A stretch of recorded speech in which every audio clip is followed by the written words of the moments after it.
September থেকে প্রত্যেকটা বাড়িতে বাড়িতে গিয়ে আমরা চেক করতে, যে আপনারা চেক করবেন আগে, এরপরে আমাকে লিস্ট দিবেন, যে কথা না শুনবে তার বাড়ির ভিতরে আবার কলা গাছ থেরাপি আমরা করে দিব। আমার আর কত দরকার? আমার কি খালের পারে বিল্ডিং করে খাল ধ্বংস করা দরকার? আমার কি মাঠ দখল করে আমি মাঠে বাড়ি বাড়বো এটা আমার দরকার? আপনি নাইদার খেতে পারবেন, নাইদার কবরে নিয়ে যেতে পারবেন, তাহলে আপনি খামাকা মানুষের বদদোয়া করাবেন কেন? আপনারা কমোড, তোষক, জাজিম, বালিশ, সুটকেস, টেলিভিশন, ফ্রিজ এমন কিছু নয়, এই বিভিন্ন লেক, খাল, জলাশয়, ড্রেন থেকে উদ্ধার করলাম। আমাদের শুধু মনে শুধু একটা ইচ্ছা লাগবে। এই ইচ্ছাটা যদি হয়, অবশ্যই অবশ্যই এই শহরকে, এই দেশকে দখল মুক্ত, দূষণ মুক্ত করতে পারবো ইনশাল্লাহ। দখল মুক্ত এবং দূষণ মুক্ত করতে গেলে আমাদের মনের ইচ্ছাটা লাগবে। সেই ইচ্ছাটা কি? আমার না, চিন্তা করতে হবে আমাদের। আমরা সবাই আনফরচুনেট চিন্তা করি আমার আমার দরকার। আমার আর কত দরকার? আমার আর কত দরকার? আমার কি খালের পারে বিল্ডিং করে খাল ধ্বংস করা দরকার? আমার কি মাঠ দখল করে আমি মাঠে বাড়ি বাড়বো এটা আমার দরকার? দরকার নেই তো। আপনি তো সব আপনি নাইদার খেতে পারবেন, নাইদার কবরে নিয়ে যেতে পারবেন, তাহলে আপনি খামাকা মানুষের বদদোয়া করাবেন কেন? আপনার বদদোয়া করাবেন কেন? আজকে যে গাছ লাগাচ্ছে এটা তো সাদগায়ে জারিয়া হবে। আজকের গাছগুলো হবে সাদগায়ে জারিয়া। এই গাছ ছায়া দিবে, মানুষ বসে থাকবে নিচে, মানুষ তখন দোয়া করবে, এটাকে সাদগায়ে জারিয়া বলা হয়। আর আমরা না, আমাদের বিল্ডিং লাগবে, আমাদের এইটা লাগবে, আমাদের এইটা লাগবে, এই গাছগুলো আমরা কেটে ফেলছি, খালগুলোকে আমরা দখল করে ফেলছি। দুই ধরনের দখল আছে, একটা হলো পরিবেশ ভাবে আমরা খালটাকে দখল করে ফেলছি, আর দূষণ। এমন কোন বর্জ্য নাই, তরল বর্জ্য থেকে কঠিন বর্জ্য আমরা খালে ফেলি না। কঠিন বর্জ্য থেকে তরল বর্জ্য আপনি কদিন আগে দেখেছেন, অনেকে জানেন বা জানেন না, আমি আমার সিটির সামনে একটা প্রদর্শনী আয়োজন করেছিলাম। মানুষ প্রদর্শনী আয়োজন করে পায়জামা, পাঞ্জাবি, শাড়ি, অনেক কিছুর। বিল্ডিং যারা ডেভেলপ করে, যারা বিল্ডিং মানে ওনারা বিল্ডিং এর প্রদর্শনী করে, আর আমি করেছি ময়লার প্রদর্শনী। অর্থাৎ বিভিন্ন খাল থেকে আমি কি কি উদ্ধার করেছি, বিভিন্ন কি কি খাল থেকে কি কি আছে উদ্ধার করেছি। কারণ আমি যখন লাস্টে ওমর সাদাতকে নিয়ে আমাদের যখন গুলশান লেকটা পরিষ্কার করতে গেলাম, আমাদের গুলশান মসজিদের সামনে থেকে, ওখানে আমাকে বলছে, স্যার দেখেন স্যার, একটি বিরাট বড় বাথটব পেলাম।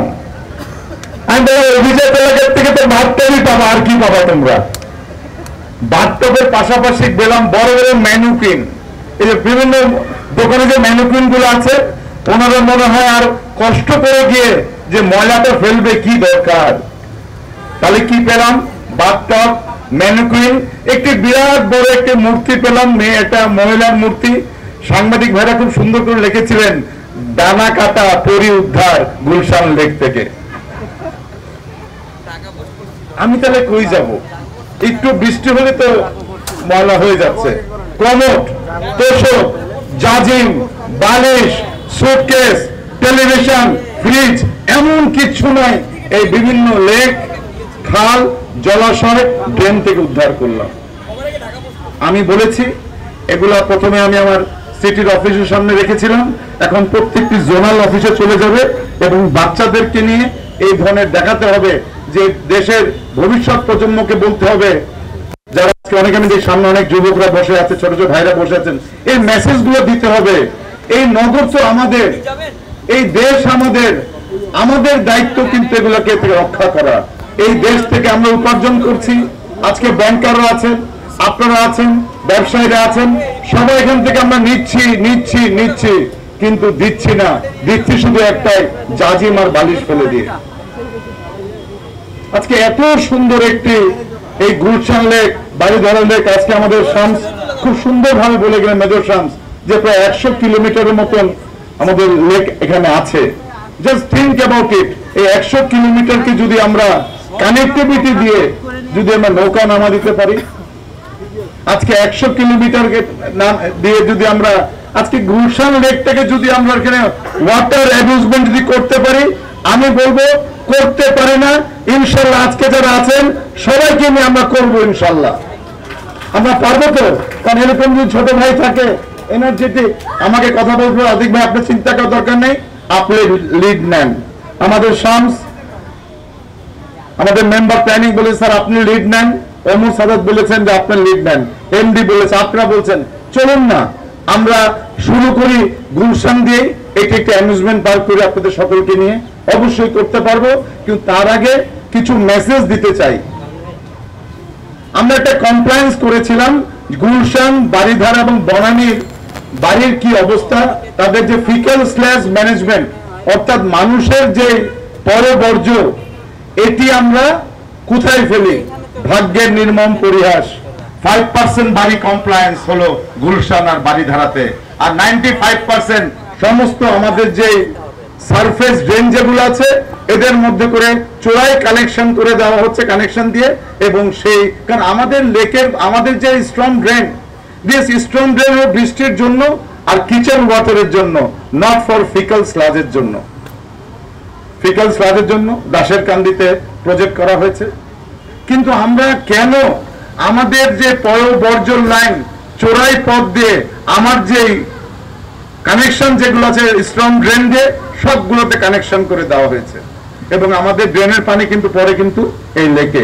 তাহলে এক সাইড থেকে যদি আমরা এক সোর্স থেকে যদি এটাকে সলভ করতে না পারি, হাজার চিল্লালেও বক্তব্য দিলেও কিন্তু হবে না। এই জন্য আমরা প্রায় বছর খানিক আগে সারা ওয়ার্ল্ডের 33 জন সায়েন্টিস্ট এক্সপার্টিসকে নিয়ে এসে আমি গুলশান 2 নম্বরে মাঠে একটি প্রোগ্রাম করি। একটা এসি লাগাতে, একটা বাড়িতে জেনারেটর লাগাতে মিনিমাম আমাদের প্রত্যেক বাড়িতে জেনারেটর আছে এসির জন্য, অতি খরচ কিন্তু 10 লক্ষ টাকা খরচ লাগে। আর একটি বাড়িতে যদি ছোট্ট একটি এসটিএস লাগানো যায়, যে এসটিএস এর মাধ্যমে পানিটাকে ট্রিটমেন্ট করে আমরা এটাকে ছেড়ে দিব আমাদের স্ট্রং ড্রেনের মধ্যে, এবং আউটলেটের পানিটা হবে গুড ফর অ্যাকুয়াটিক লাইফের জন্য। এটি করতে মাত্র লাগে 3 লক্ষ টাকা। কিন্তু আমরা 3 লক্ষ টাকা না দিয়ে আমাদের সমস্ত পানির লাইনগুলোকে আমরা চোরাই পথে কানেকশন করে দিচ্ছি। আমি একটি ঘোষণা দিতে চাই, আমাদের রাজুকের শামস এখানে আছে, অত্যন্ত এনার্জেটিক ছেলে, চেয়ারম্যান, অত্যন্ত এনার্জেটিক নতুন চেয়ারম্যান এসছেন। আমি এখানে আমাদের সোসাইটির সভাপতি এসছেন। আমি বলছি জুন, জুলাই, অগাস্ট 3 মাস পরে আমি কিন্তু একটা অভিযানে নেমেছিলাম। আপনারা দেখেছেন আমি কলা গাছ ঢুকিয়েছি অনেকগুলো বাড়ির ভিতরে। কলা গাছ যখন ঢুকিয়ে দিব বাড়ির ভিতরে কিন্তু ওভারফ্লো করবে কিন্তু। এবং আমি কয়েকটা বাড়ি বেড়াতে যখন গেলাম আমাকে তারা অনেক শাসিয়েছে, আপনি কেন কলা গাছ ঢুকিয়েছেন। আমি বলছি আপনি যেখানে ইচ্ছে এখানে কমপ্লেন দেন, আপনার টাকার জোর আছে, মাসেলের জোর আছে, রাজনৈতিক জোর আছে, আমার কিছু আসা যায় না। কারণ আপনি অন্যায় করছেন, এই অন্যায়ের জন্য আমি আপনার কলা গাছ ঢুকিয়েছি। আমি বলি আমি আপনাদের সহযোগিতা চাই। আমি দেখছি মাসুদ মান্নান আমার বন্ধু বসে আছেন, আমাদের সেজন ভালো একজন ডিপ্লোম্যাটস। আমি আপনাদের অনুরোধ চাই সিটি ব্যাংকের, আমি চাই আমার রাজুকের, আমি চাই আপনাদের সকলের সহযোগিতায় চলুন আমরা সেপ্টেম্বর থেকে প্রত্যেকটা বাড়িতে বাড়িতে গিয়ে আমরা চেক করতে চাই। আপনারা চেক করবেন আগে, এরপরে আমাকে লিস্ট দিবেন, যে কথা না শুনবে তার বাড়ির ভিতরে আবার কলা গাছ থেরাপি আমরা করে দিব।